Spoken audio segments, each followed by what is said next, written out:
Alright guys, we're back again. Welcome back to Real Reviewing. And today I'm going to be doing a different type of video. So this time I'm going to be doing another sit down video, kind of just like my Toy Story 5 review. But this time we're going to do it a little differently. Now, I have mentioned previously that I wanted this video to be something new. I'm experimenting with different styles on the channel so far, and I want to know what works.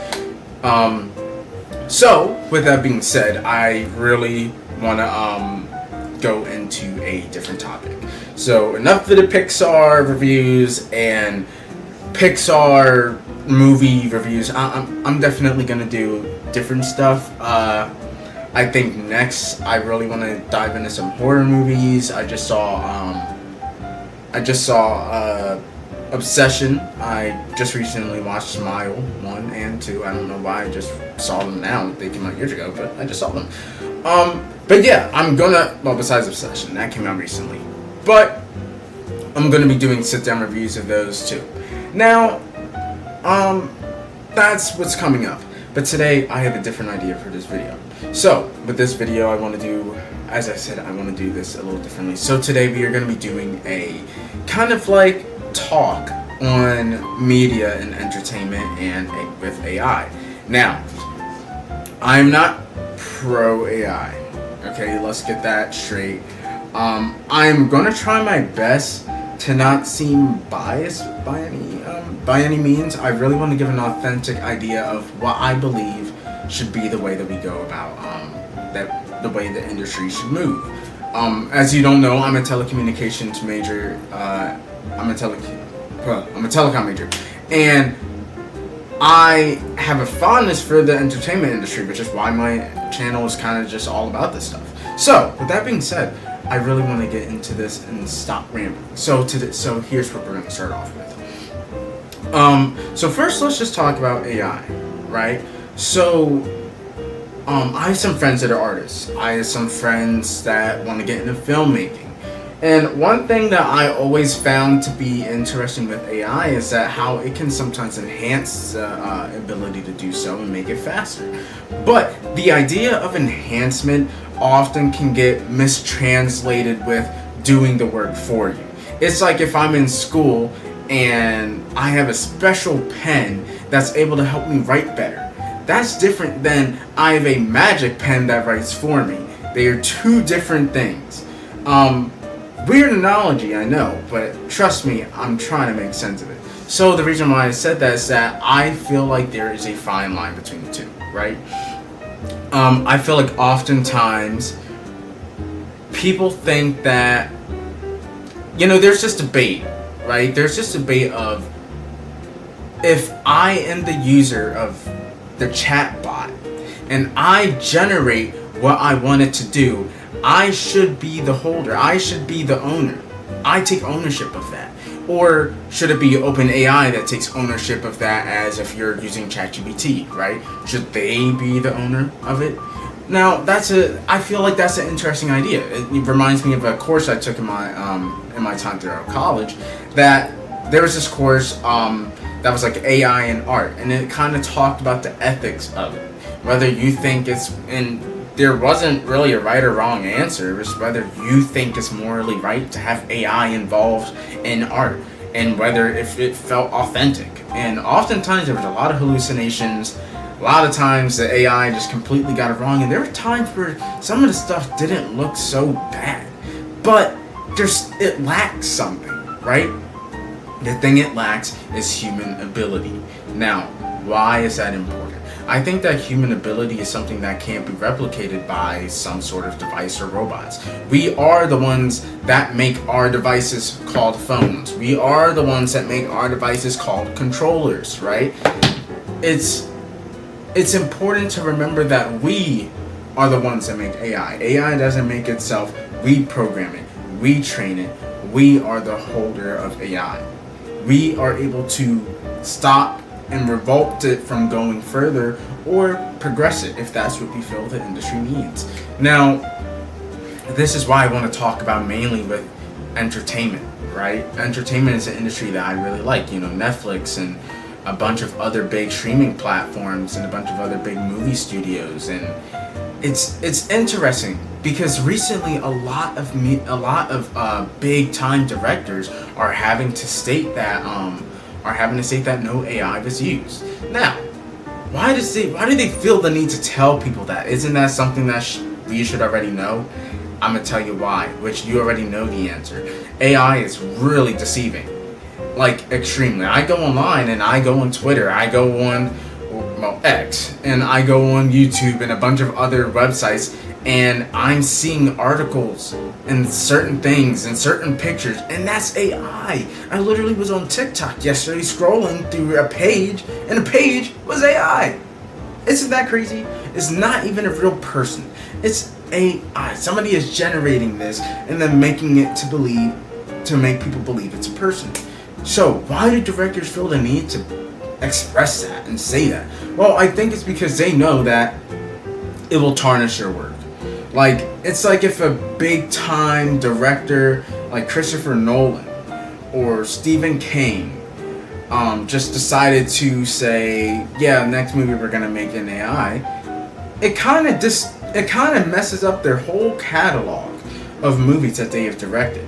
People are not going to be focused on those old movies that they made. They're now going to be focused on this one movie that you made with AI, which a lot of people don't like. And what will that do? That will tarnish their career. That will tarnish their whole work that they have made up to this point. So I feel like that's important to me to kind of focus on this idea, because I want to know what type of person do I want to be as I want to go into the entertainment industry or something within telecom, right? You know, it's something to think about that if we're moving forward, right? If technology progresses, we have to know to maintain a certain level of ethics, because it oversteps the boundary, right? With phones, as phones got more developed, I can tell you from facts of my parents and other adults that I've talked to during college, that they said during the time when phones like iPhones was on the rise, they were often scared of, is my privacy okay? What's going on? Like, you know, this is brand new technology, not like the little phones that we have with the keyboards on it. Now these are digital devices. That's kind of the same thing. It's kind of repeating history. But I think the important part about is when we repeat history is that we maintain the level of respect that we so-called deserve, right? Like, let me kind of explain this. Like, when phones are on the rise, there had to be a bunch of laws that had to get put in place to protect your to protect your privacy on the internet, right? There's a lot of internet laws which I've had to cover in a law course during my time in school. And during that time, I did realize that this stuff wasn't just there the whole time. No, like, as phones started to rise and cellular devices was this brand new thing, it became prominent that we need a way to protect people's information. So when we get into AI, I feel like there needs to be a way to protect people's work, to make sure that AI cannot replicate my work and just do it in a different way and call it theirs. I would feel horrible if I made a movie that I spent my hard work and effort on, and somebody right next to me says, oh yeah, let me generate the same thing you just did, and then they generate it, and then some parts of it I'm like, wow, that isn't so bad. But I could tell you that, I mean, maybe you won't think that, right? Maybe you won't think that, oh no, I don't like what AI is creating. But I think it's important to recognize that sometimes AI is really deceiving, because how can I say this? I feel like that AI distorts reality, and that is the scary part. Now, what do you think I mean by that? I mean that it distorts it in a sense that it makes us confused whether if what we're seeing is real or not. Like, can you ever imagine waking up one day and you were in this world and you don't know what's real and what isn't? What am I looking at? If I'm looking at a TV, is that TV real? Is it fake? And I know that's kind of a poor example, but I'm saying that in the sense that it's a scary thought to have the idea of something being kind of a distorted reality. I think that's a very important thing, actually. And I think that people want authenticity. That's something I talked about during a lot of my videos. I have said before that what I want to do is be authentic. And that means like kind of giving you guys the best version of me and the real version of me, not distorting truth. And I think that's very important as I'm kind of getting into this whole content creation thing. I'm still figuring out what it is that I want to do, what it is that I want to do as a content creator. I don't want to be the next big face of, I don't know, movies, I don't know. But I just want to create something where maybe somebody can relate to the ideas that I'm thinking of. I know my past 2 videos were Pixar stuff and tier lists, which doesn't really have to do with this, but I do think it's important to recognize that I'm doing this so that way people can understand that I'm trying to do something new. But back to the idea of it, just AI in general, I kind of went on a tangent. I think that it's important to understand the harms of AI in entertainment and understand where it can be placed well.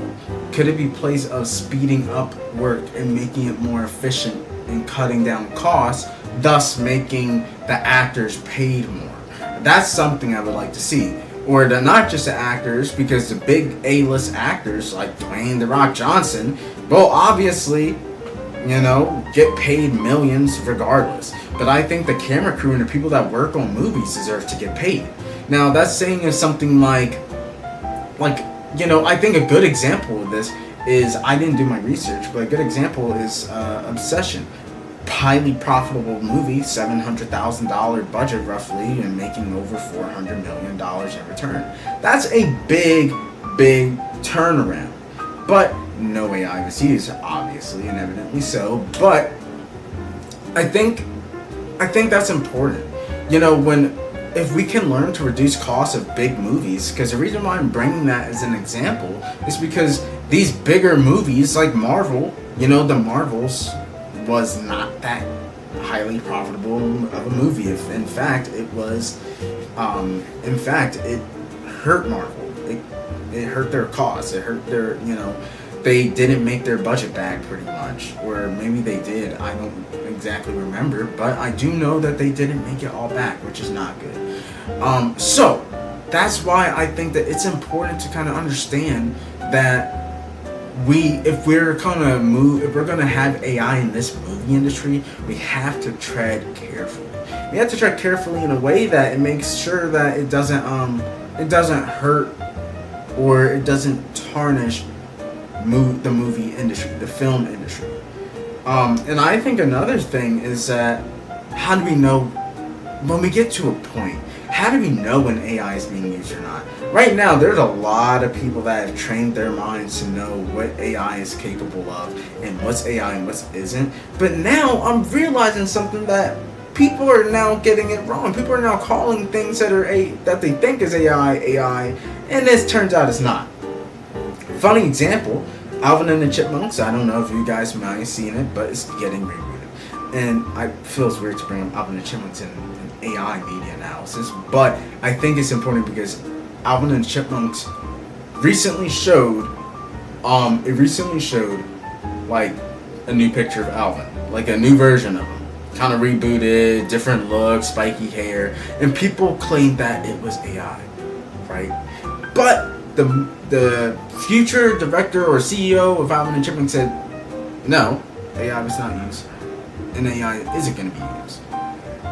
And that's why I think it's a very important thing. And I think it's as we're moving closer, we have to make sure that we are being correct and we are getting information factual, and not just claiming something is AI and not just claiming something isn't AI. I think that's very important. Very, very important. Because you don't want to make a claim that somebody's artwork is AI because you see a distorted finger, or you see a second index finger. Maybe that art was intended with that. Now, most likely not, obviously. Let's not be dense. But I do think it's important to make sure that we are saying factual and that we are getting that information right. We don't want to hurt people's work, but we also don't want to not know it's AI, because if we don't know, where we could be praising work that's not ours, or I mean not ours, or not somebody's, just AI, made with AI.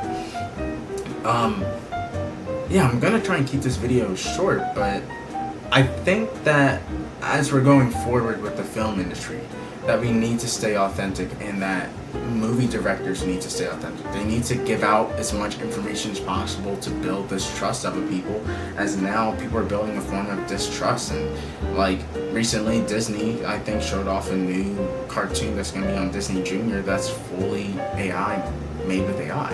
And I think we're moving in a different time. And this is something that I care about because I sat through many courses. I've talked about this many times with peers and with professors about what I think, and I think that AI can do good things, but when it's hurting everyone else and it's hurting other industries, like AI is hurting, or generative AI is hurting the gaming industry because of the chip shortage, because AI is driving up chips and driving everything up, like using a lot of water, a lot of energy resources, and that resource isn't being put back into what we need the earth to thrive. It hurts. It not only hurts the people creating creating real content, because their content is being overlapped with AI content, but now it's hurting the earth and it's hurting our resources. It's hurting our neighborhood. It's hurting our funds, because now people are forced to pay their taxes for a new AI data center to get put behind their house. I mean, these are real things, guys. These are real things. These are things that we have to make sure that we are paying high attention to, because this is important as we are moving forward in the industry. I remember being in my internship, going to my internship career fair a couple months ago, and I remember asking the question that I know a lot of people ask them: what are you doing with AI? Like, how is your company moving forward with that? And the reason why I asked that, despite that may be annoying to every single recruiter there, like, oh man, he's asking this question. It's kind of like when COVID happened, everybody was asking companies, how did you manage COVID? How did you manage around that? Right? But it's real. Like, people want answers, because we didn't. I mean, during COVID, I was 16. Like, we want answers. Now I want to know what that was like for them as I'm moving into this industry. If another pandemic comes in, how will I be able to handle it? I want to know if AI is being prominent in your company. Can I, as an individual, work in a place like that and feel like I'm doing a morally right thing? Or if I'm just another person eluding this idea that AI is now becoming more prominent than a real director, than a real actor. It's so amazing, guys. It's so amazing that stuff like this is happening, and I'm not saying this in a good sense, but I'm saying that it's amazing in the sense that this is driving up new conversation. This is driving up a whole new era that we are moving into, that going forward, just like phones, how they adapted from the first iPhone being this small little thing to now being devices like these. It's important to know that this isn't going to go away. But what we can hope is that, one, it is regulated, and that there are laws that prevent certain things. Like, I think minors and children should be protected under like an act with AI saying they cannot be made with certain things. I don't even think AI should be able to replicate children. I just think that in safety, that shouldn't be a thing. And I think that if I know, which is kind of away from the entertainment industry, but I do kind of think it goes hand in hand, because if a lot of new directors might be saying, we want to have some sort of like AI character, I know there's many conversations about talking about like bringing back people that are deceased with AI. But that's why I'm saying that if they are going to be doing stuff like that, be very, very careful about the stuff that you do. I just think that it could be harmful to the person's legacy, and it could be harmful to future and upcoming people in this industry that think this stuff is okay. And like I said, I'm not trying to seem biased, but I do make sure I want to understand, and I want other people to understand that I really care about this stuff. This isn't just something that I just see like, oh, AI is becoming more prominent. Whatever, it's okay. No, it's not okay. We must have these conversations. If people disagree with me, what I think about AI, I think that's great. I want people to disagree. I also want people maybe to agree. I want this to drive up a new conversation, because if you can make me understand you and you understand me in a respectful manner, then I think we did our job of trying to understand two point of views. Yeah, I just think that AI in the entertainment industry and film industry needs to be it needs to be controlled in a manner where it doesn't hurt people's work, it doesn't tarnish their legacy, and also so people have a choice, and also just so that is not another reason that you can just not pay people. I want this to be a reason that, oh, we're gonna have AI involved, let's have it speed up certain parts that are efficient and doesn't hurt people's ability of being paid. I don't want less people getting paid because you got AI to start working for them. You ever heard the whole thing of like AI taking over our jobs? That's what we don't want to happen, because if we do let that happen, we have failed our job to make sure that this doesn't get out of control. And yes, I said we, you, and me have a job. And our job is to have these conversations, to talk about it. If you're in school, and if you're in the film industry, telecom industry, whatever industry you're in, have these conversations. Talk to your professors. I swear, guys, talking to your professors, you learn a lot. I had a professor that worked with Google before, and you don't think Google with Google AI Google Gemini is doing stuff, it's important because you can learn new stuff. Like, I had a conversation with a couple of my telecom professors, and I remember they described AI as like an eager assistant, and I think that was really interesting to hear. Like an eager assistant, an assistant that always wants to be right. They were correct.